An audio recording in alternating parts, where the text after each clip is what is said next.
মডারেটের মুসলিম, এটা আমাদের জন্য খুব ভয়ানক। এটা একটা মারাত্মক ফেতনা ভাই।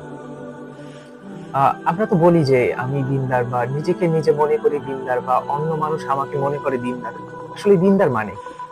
দিনদারের অর্থ কি? দিনদার এত সহজ? প্রকৃত দিনদার কি আসলেই এত সহজ? নিজেকে দিনদার মনে করছি, বা লোকে আমাকে দিনদার বলছে, আমি দিনদার হয়ে গেলাম। দিনদারটা এতটা সহজ বিষয়? একটা হাদিসের আলোকে এরকম ঘটনা আসছে যে প্রতি 1000 জনের ভিতরে একজন মানুষ জান্নাতি হবে। তো আজকে পৃথিবীতে প্রায় 750 কোটি মানুষ আছে। তো সেখানে যদি আপনি একটা হিসাব করতে যান, তাহলে জান্নাতি মানুষ কত? এই যারা জীবিত আছে এখানে জান্নাতি মানুষ হয় মাত্র 7,50,00,000 মানুষ হয় জান্নাতি। এখন বাংলাদেশের হিসাব করেন আপনি। বাংলাদেশে আছে আমি ধরে নিলাম 20 কোটি মানুষ আছে।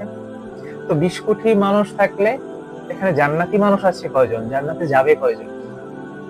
জান্নাতে যাবে মাত্র 20 লাখ মানুষ। মনে করেন আপনার এলাকায় 4-5 হাজার মানুষ আছে, আপনার গ্রামে 5,000 মানুষ আছে। তো সেখান থেকে জান্নাতি কয়জন? মাত্র 5 জন। তাহলে চিন্তা করেন, আমরা আমাদেরকে নিয়ে এভাবে ভাবি, বা আমাদেরকে নিয়ে মানুষ ভাবে, আসলে আমরা দিনদার হইতে পারছি না।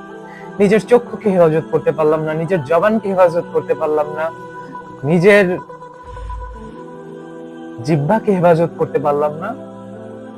এই কথাগুলো ভাই আমার জন্য আমি বলছি, যেটা আমারও কাজে লাগে, আপনাদেরও কাজে লাগে।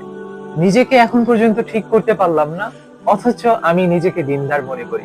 আমি গায়রে মাহরামের সাথে কথা বলতেছি, এটা সমস্যা নাই আমার, আমি দিনদার। আমি মেয়েদের সাথে কথা বলতেছি, আমি মেয়ে হয়ে ছেলেদের সাথে কথা বলতেছি, আমি অজুহাত দিচ্ছি যে এটা প্রয়োজন। আর এই বিষয়টা বেশিরভাগ দেখা যায় যে আপনার সহশিক্ষার যে বিষয়টা, এই জায়গাগুলোতে এমন হয়।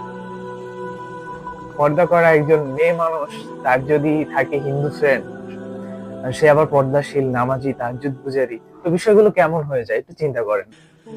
এই জায়গাগুলো থেকে আমাদের বেরিয়ে আসা উচিত।